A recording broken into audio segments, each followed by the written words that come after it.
तो हम यहाँ पे इस लेक्चर में योजना और परियोजनाएं करेंगे।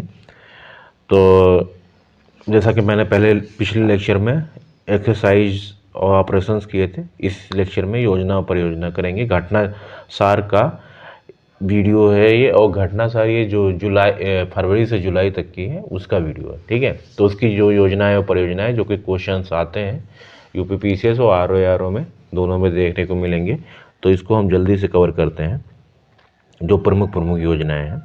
तो मेरा गांव मेरी धरोहर पहल, ये गृह मंत्री अमित शाह द्वारा शुरू की गई मेरा गांव मेरी धरोहर पहल का उद्घाटन किया। यह परियोजना संस्कृति मंत्रालय भारत सरकार द्वारा शुरू की गई। देखो, उद्घाटन किसने किया है? अमित शाह जी ने किया है, ये गृह मंत्री। लेकिन ये योजना जो चलाई गई है वो संस्कृति मंत्रालय द्वारा चलाई गई है, जिसका लक्ष्य ये 27 जुलाई 2023 को शुरू की गई है, जिसका लक्ष्य देश के सभी राज्यों और केंद्र शासित प्रदेशों में भारत के 6.5 लाख गाँवों को सांस्कृतिक मानचित्रण करना है। इस कार्यक्रम में एक वर्चुअल प्लेटफॉर्म mgmd.government.in लोगों को भारत के गांवों से जोड़ेगा। mgmd के माध्यम से लोगों को भारत की विविध और जीवन सांस्कृतिक विरासत से जुड़ने का अवसर मिलेगा। इस योजना का मुख्य विशेषता यह है कि भारत की संस्कृति और परंपराओं से लोगों को जोड़ना तथा ग्रामीण समुदाय में आर्थिक विकास, सामाजिक सद्भाव और कलात्मक विकास का मार्ग प्रशस्त करना। यह व्यापक पोर्टल प्रत्येक गांव के बारे में आवश्यक जानकारी प्रदर्शित करता है, जिसमें उसकी भौगोलिक स्थिति, जनसांख्यिकी पहलू, पारंपरिक पोशाक, आभूषण, कला और शिल्प, मंदिर, मेले, त्योहार और अन्य बहुत से विवरण शामिल हैं। यह देश के हर गांव की खोज, शोध और वर्चुअल भ्रमण के लिए वन स्टॉप स्थल के रूप में कार्य करता है। इसके अलावा उपयोगकर्ताओं को अपनी डिजिटल गांव यात्रा प्रारंभ करने के लिए प्रोत्साहित करने के साथ साथ उन्हें डिजिटल रूप से गांव की यात्रा से होने वाले समृद्ध अनुभव को अर्जित करने का अवसर प्रदान करता है।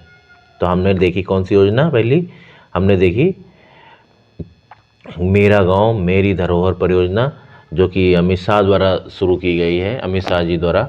और ये संस्कृति मंत्रालय के तहत 27 जुलाई 2023 को अमित शाह द्वारा शुरू की गई।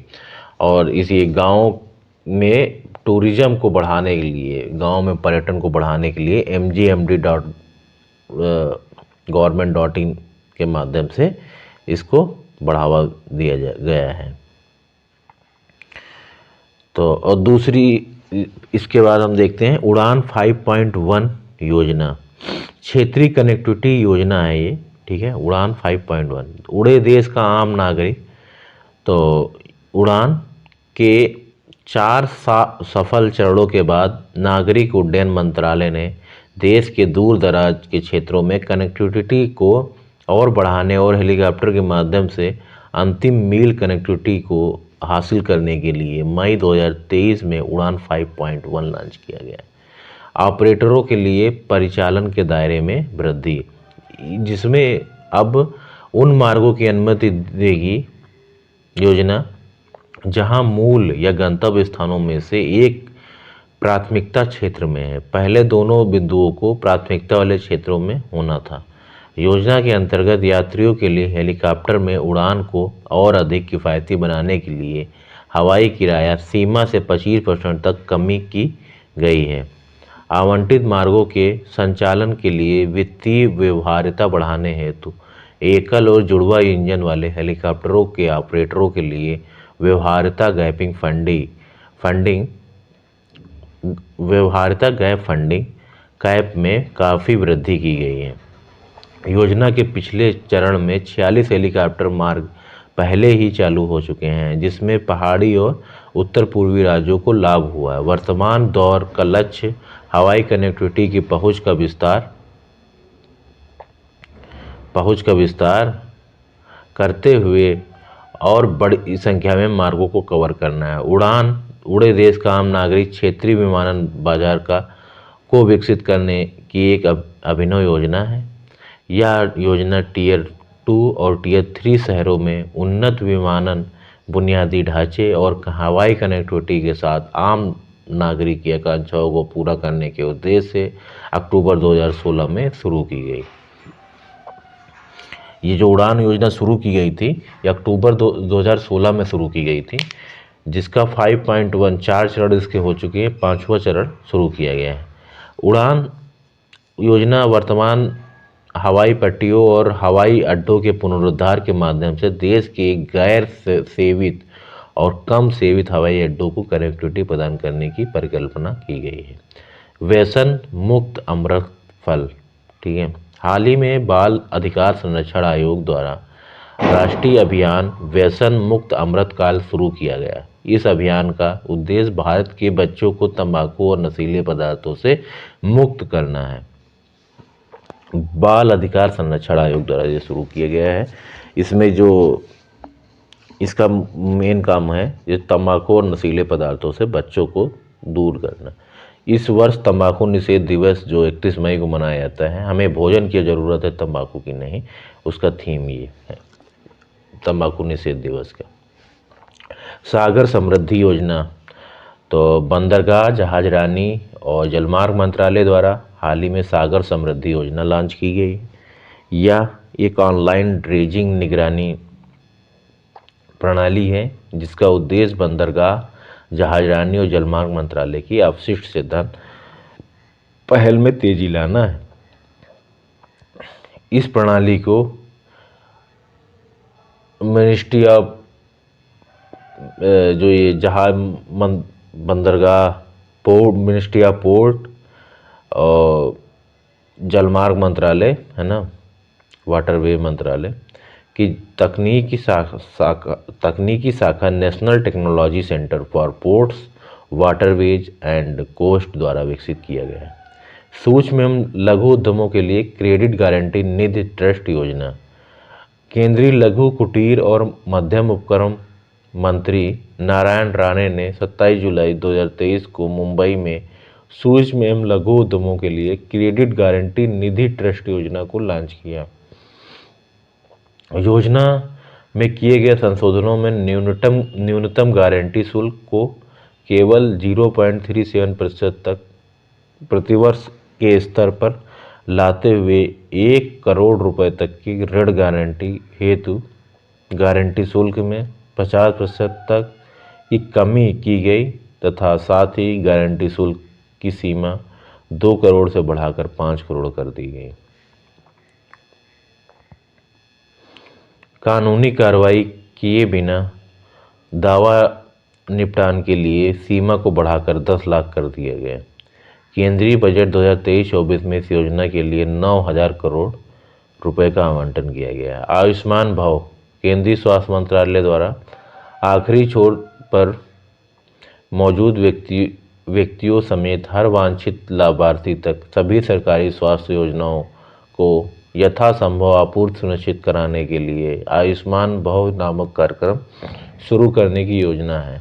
आयुष्मान आपके द्वार 3.1, 3.0, आयुष्मान सभा, आयुष्मान मेला, आयुष्मान ग्राम इस कार्यक्रम के तहत नियोजित कुछ गतिविधियाँ हैं। इस अभियान का लक्ष्य सभी स्वास्थ्य योजनाओं को व्यापक और पूर्ण विस्तार सुनिश्चित करना है ताकि हर पात्र लाभार्थी लाभ उठाने में सक्षम हो। CITIIS 2.1 योजना, तो ये है city investment to innovate, integrate and sustain. तो केंद्र सरकार ने फ्रांस और यूरोपीय संघ के सहयोग से इसको शुरू किया गया है। इस परियोजना के सेकंड चरण को मंजूरी प्रदान की है। इस कार्यक्रम का उद्देश्य शहर स्तर पर एकीकृत अपशिष्ट प्रबंधन, राज्य स्तर पर जलवायु उन्मुख का सुधार कार्यों पर ध्यान देने के साथ सर्कुलर अर्थव्यवस्था को बढ़ावा देने वाली प्रतिस्पर्धी रूप से चयनित परियोजनाओं को समर्थन करना है। CITIIS 2.0 योजना वर्ष 2023 से 27 तक 4 साल की अवधि तक चलेगी। आवास और शहरी मामलों के मंत्रालय द्वारा फ्रांसीसी विकास एजेंसी AFD और KFW मतलब क्रेडिट ट्रांसलेट फॉर, ये फ्रांस में लिखा हुआ है यार फ्रांसीसी भाषा में, तो KFW यूरोपीय संघ और राष्ट्रीय शहरी मामलों के संस्थान के साथ साझेदारी में परिकल्पित एक कार्यक्रम है। CITIIS 2.1 के लिए वित्त पोषण में AFD और KFW से 1760 करोड़ रुपए का ऋण और यूरोपीय संघ से 106 करोड़ रुपए का अनुदान शामिल है। तो ये योजना जो शुरू की गई है, इसका उद्देश्य है शहर स्तर पर एकीकृत अपशिष्ट प्रबंधन और राज्य स्तर पर मुख्य सुधार कार्यों पर ध्यान देने के साथ ही सर्कुलर अर्थव्यवस्था को बढ़ावा देने वाली प्रतिस्पर्धा रूप से चयनित योजनाओं को समर्थन करना है। तो ये मतलब जो शहरों में पॉल्यूशन को ख़त्म करने का काम करेगी, जो कचरा है, ठीक है। ये आवास और शहरी मंत्रालय के द्वारा, और ये मंत्रालय कौन है इसमें? आवास और शहरी मंत्रालय फ्रांस की एजेंसी है, यूरोपीय संघ है, ठीक है। PM प्रणाम योजना, केंद्रीय मंडल की बैठक में PM प्रणाम धरती की पुनर्स्थापना, जागरूकता, सृजन, पोषण और सुधार के लिए PM कार्यक्रम योजना को मंजूरी दी गई। केंद्र सरकार ने वैकल्पिक उर्वरकों को बढ़ावा देने उर्वरक को बढ़ावा देने और रासायनिक उर्वरकों के प्रयोग से कम करने के उद्देश्य से राज्यों को प्रोत्साहित करने के लिए योजना को मंजूरी दी है। साथ ही 3.5 लाख करोड़ रुपए के परिव्यय के साथ मौजूदा यूरिया सब्सिडी योजना को मार्च 2025 तक जारी रखने का निर्णय किया है। CCEA ने मिट्टी में सल्फर की कमी को दूर करने के लिए पहली बार देश में सल्फर लेपित यूरिया पेश करने का भी निर्णय लिया है। वित्त मंत्री निर्मला सीतारमण ने फरवरी में पेश 2023-24 बजट में PM प्रणाम योजना, programme for restoration, awareness generation, nourishment and amelioration of mother earth, ठीक है, की घोषणा की थी। इस योजना का अंतर्गत गोवर्धन पहल के तहत बायोगैस संयंत्र द्वारा उत्पादित किण्वित कार्बनिक खाद, फास्फेट समृद्ध कार्बनिक खाद का विपणन करने के लिए 1500 रुपये प्रति टन की सब्सिडी प्रदान की जाएगी। कौन सी योजना है ये? PM प्रणाम योजना। इसकी शुरुआत 2023-24 में बजट के दौरान वित्त मंत्री निर्मला सीतारमण द्वारा की गई थी।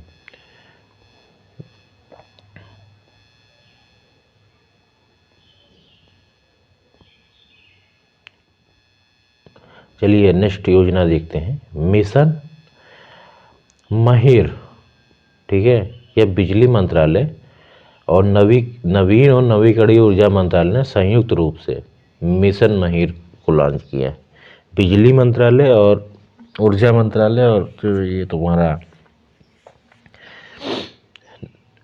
रिन्यूएबल नवीन और नवीकरणीय ऊर्जा मंत्रालय ने संयुक्त रूप से बिजली क्षेत्रों में बढ़ती प्रौद्योगिकियों को शीघ्रता से पहचान करने और उन्हें भारत के भीतर और बाहर तैनाती हेतु स्वदेशी रूप से विकसित करने के लिए एक राष्ट्रीय मिशन महिर, mission on advance and high impact research शुरू किया है।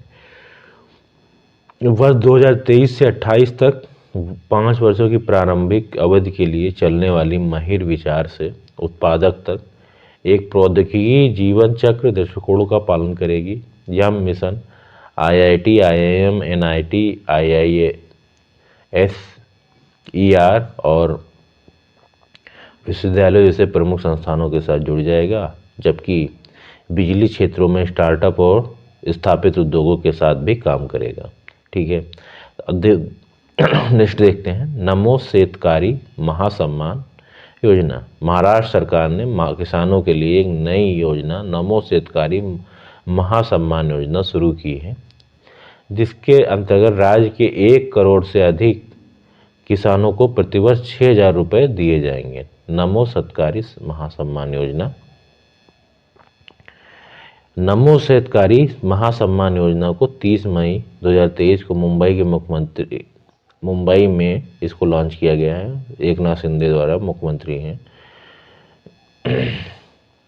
इस योजना में दी जाने वाली 6,000 रुपये प्रतिवर्ष की राशि केंद्र के प्रधानमंत्री किसान सम्मान निधि की योजना के अतिरिक्त होगी। ठीक है, तो 6,000 इसमें मिलेंगे। नमो शेतकारी महासम्मान योजना। मिशन माहिर हम लोगों ने देखा, बिजली मंत्रालय और उसके द्वारा शुरू की गई है 5 वर्षों के। और इधर देखा हमने कौन सी योजना, नमो शेतकारी महासम्मान योजना, जिसमें 6,000 रुपये सालाना किसानों को दिए जाएंगे। महाराष्ट्र सरकार द्वारा शुरू की अमृत धरोहर एवं मिष्टी योजना। पर्यावरण दिवस के अवसर पर प्रधानमंत्री मोदी ने अमृत धरोहर और मिष्टी योजना नामक 2 योजनाओं का शुभारंभ किया। ये मिष्टी की जो है ये mangrove initiative of shore line habitats and tangible income. तो ये इस योजना का उद्देश्य भारत की आर्द्र भूमि और मैंग्रोव को पुनर्जीवित और संरक्षित करना है, जो भारत हरित भविष्य और हरित अर्थव्यवस्था के लिए योगदान देता है। यह केंद्र सरकार की परियोजना में लागत जो है 80% वहन करेगी और 20% राज्य सरकारें देंगी। अमृत धरोहर योजना। मिष्टी योजना हम लोगों ने देखा। अभी ये क्या था, अमृत धरोहर। यह योजना भारत में मौजूदा रामसर स्थलों के संरक्षण पर केंद्रित है। मिष्टी योजना तुम्हारी जो ये, अरे यार, ये मैंग्रोव के संरक्षण पर केंद्रित है मिष्टी योजना। और ये जो अमृत धरोहर योजना है ये रामसर स्थलों के जो है संरक्षण पर केंद्रित है। भविष्य में ये स्थल इको टूरिज्म के केंद्र बनेंगे।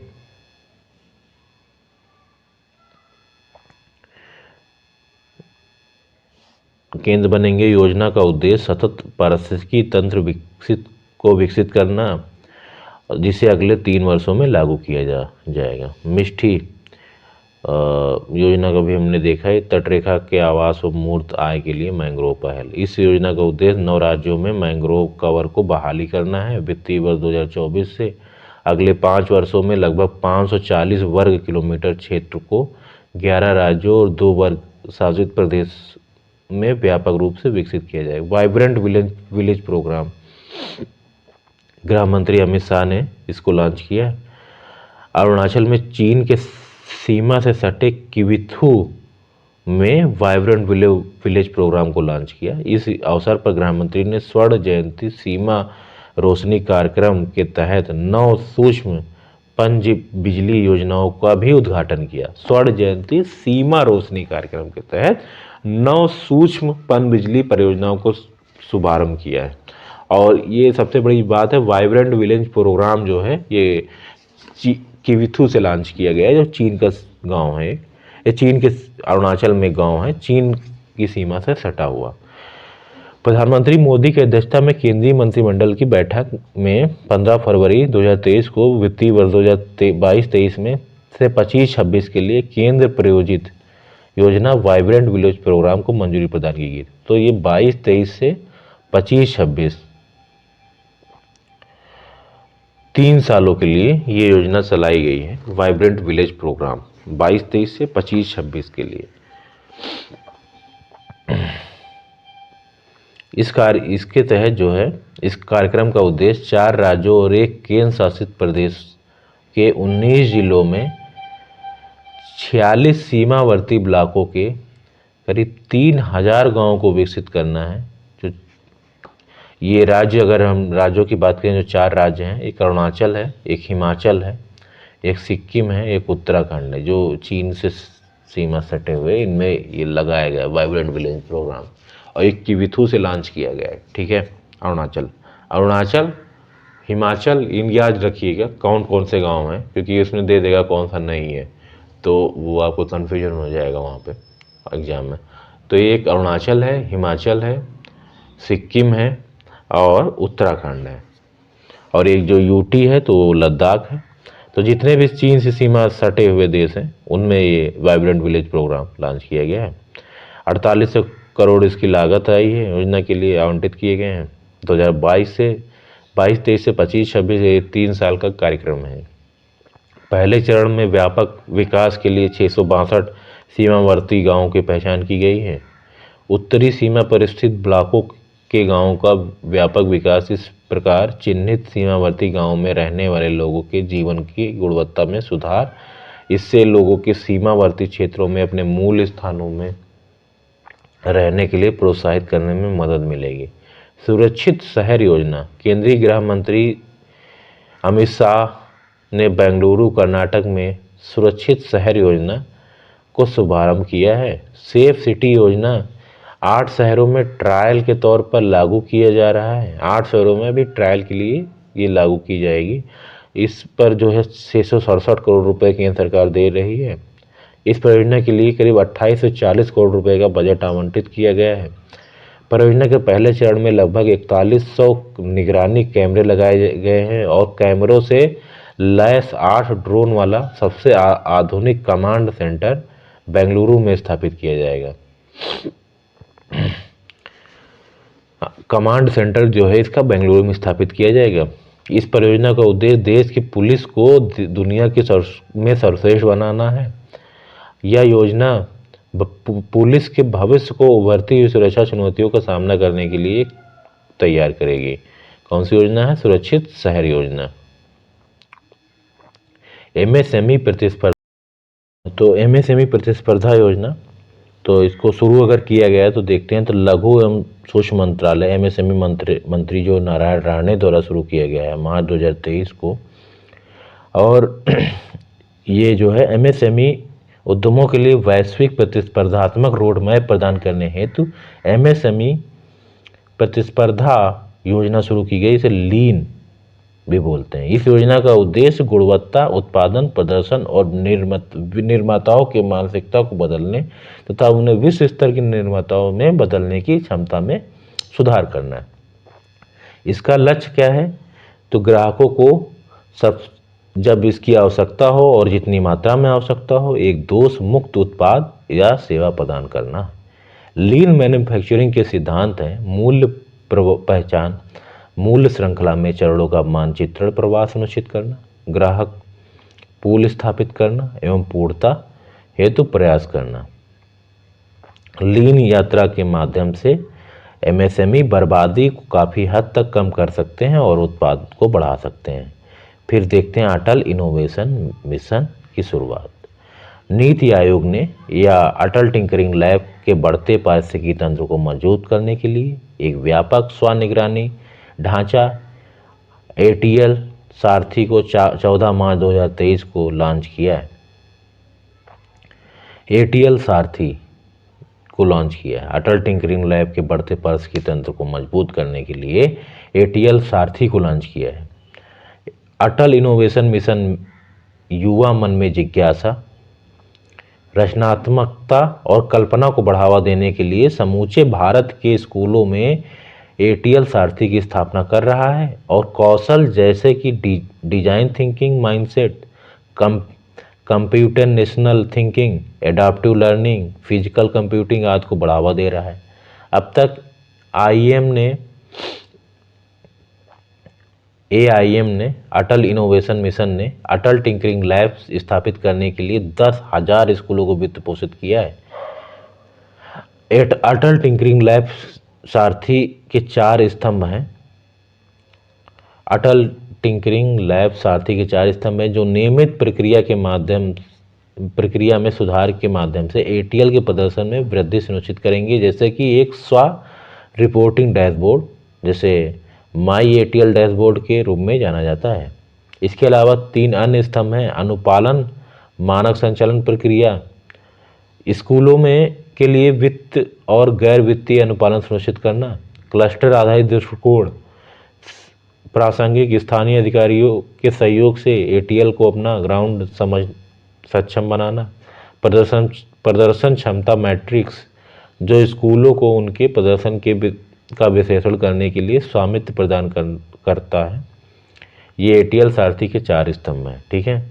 अटल इनोवेशन मिशन के तहत 10,000 अटल टिंकरिंग लैब्स की स्थापना, अटल टिंकरिंग मिशन के तहत एटीएम के तहत 1,000 एटीएल की स्थापना और 101 अटल इंक्यूबेशन सेंटर की स्थापना।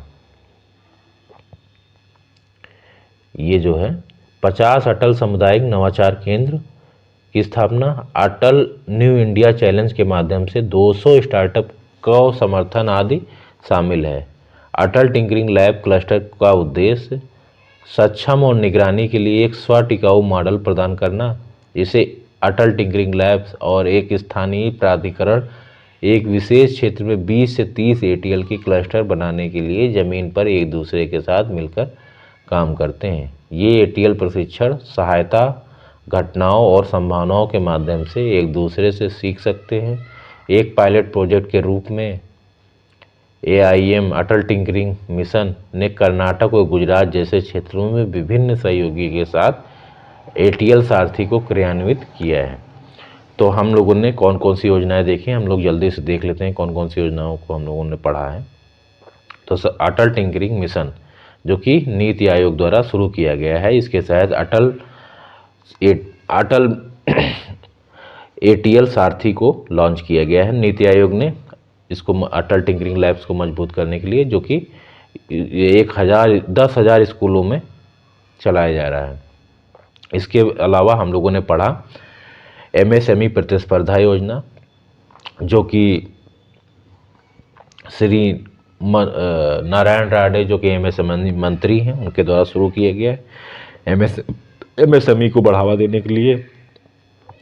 इससे पहले हम लोगों ने देखा सुरक्षित शहर परियोजना। सुरक्षित शहर परियोजना श्री अमित शाह द्वारा शुरू की गई है और इसका जो है हेड कमांड सेंटर जो है बेंगलुरु में स्थापित किया जाएगा। और इस कौन मंत्रालय है, हाँ, तो श्री अमित शाह द्वारा शुरू की गई।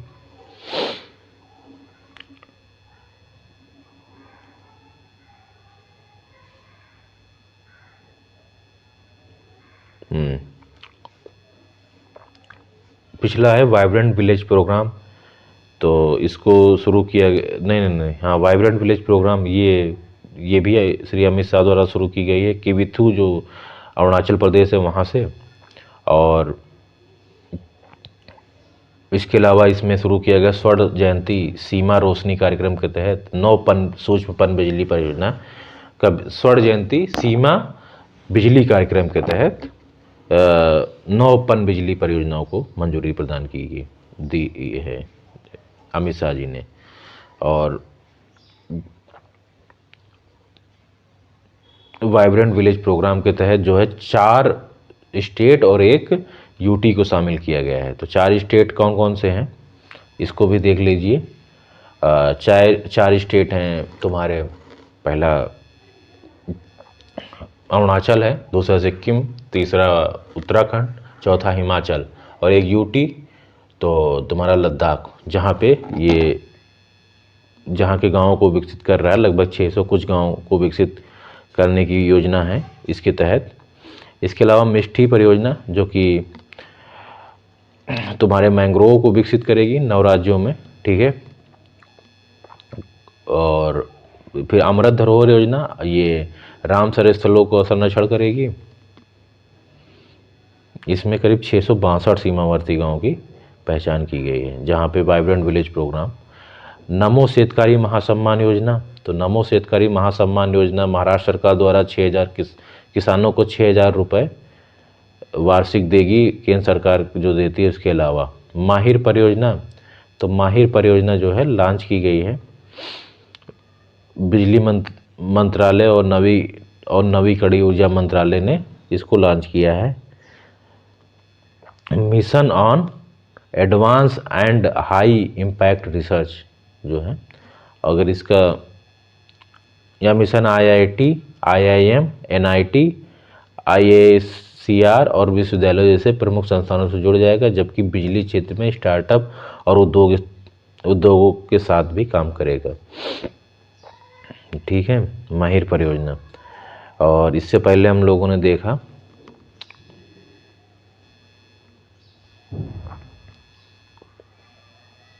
PM प्रणाम योजना। PM प्रणाम योजना जो कि जो मिट्टी के वैकल्पिक उर्वरकों को बढ़ावा देने के लिए जो रासायनिक उर्वरकों को कम करे। ठीक है, सिटीज 2.1 योजना। तो इसका फुल फॉर्म है city investment to innovate, integrate and sustain. तो इसको जो शुरू किया गया है, तो शहरी मंत्रालय के साथ फ्रांसीसी विकास एजेंसी, यूरोपीय संघ और राष्ट्रीय शहरी मामलों के जो संस्थान हैं उनके द्वारा शुरू किया गया है। फ्रांसीसी जो शहरी विकास एजेंसी है प्लस यूरोपीय यूनियन द्वारा और शहरी मामलों मंत्रालय द्वारा सिटीज 2.0 योजना शुरू की गई। आयुष्मान भव योजना ये शुरू की गई है। इसमें जो है आयुष्मान भव योजना के तहत कुछ कार्यक्रम हैं, जैसे आयुष्मान आपके द्वार 3.0, आयुष्मान सभा, आयुष्मान मेला, आयुष्मान ग्राम। इसमें कुछ गतिविधियां हैं जो कि शुरू की जाएंगी। और सूक्ष्म एवं लघु उद्यमों के लिए क्रेडिट गारंटी निधि ट्रस्ट योजना, तो जो कि MSME मंत्री नारायण राणे द्वारा ये भी शुरू की गई है। अभी हम लोगों ने MSME वो भी देखा था, वो भी लॉन्च किया गया है। और इसमें MSME को क्रेडिट गारंटी देने की बात की गई है। सागर समृद्धि योजना जहाज एवं जहाजरानी मंत्रालय द्वारा शुरू की गई है। और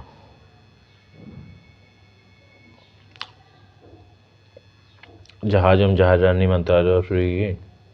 यह ऑनलाइन ड्रेजिंग निगरानी प्रणाली है। ठीक है, अपशिष्ट से धन पहल में तेजी लाना इसका उद्देश्य है। फिर व्यसन मुक्त अमृतकाल बाल अधिकार संरक्षण आयोग द्वारा शुरू की गई है। जो बालक हैं, बच्चों हैं, उनमें ये नशीले पदार्थों को से मुक्त दूर रखना इसका मेन लक्ष्य है। उड़ान 5.1 योजना शुरू की गई है, क्षेत्रीय कनेक्टिविटी को बढ़ावा देने। और 4 चरण इसके हो चुके हैं। 5.1 ये 5वां चरण शुरू किया गया इसका उड़ान योजना का। इसके अलावा मेरा गांव मेरी धरोहर पहल शुरू की गृह मंत्री अमित शाह द्वारा शुरू की गई है। ये संस्कृति मंत्रालय की पहल है, मेरा गांव मेरी धरोहर। तो संस्कृति मंत्रालय, ये ध्यान रखिएगा ये कौन सा मंत्रालय है, वरना इसमें आप कंफ्यूज हो सकते हैं। तो इसी के साथ हम ये योजनाएं और परियोजना कंप्लीट हुई। अब नेक्स्ट में हम लोग समिति देखेंगे, जो प्रमुख समितियां हैं समिति, और फिर प्रदर्शनी, मेला और सम्मेलन, इसको एक लेक्चर में हम लोग देखेंगे। चलिए फिर इसी के साथ हम लोग अपने आज के लेक्चर को विराम देते हैं। ओके, धन्यवाद।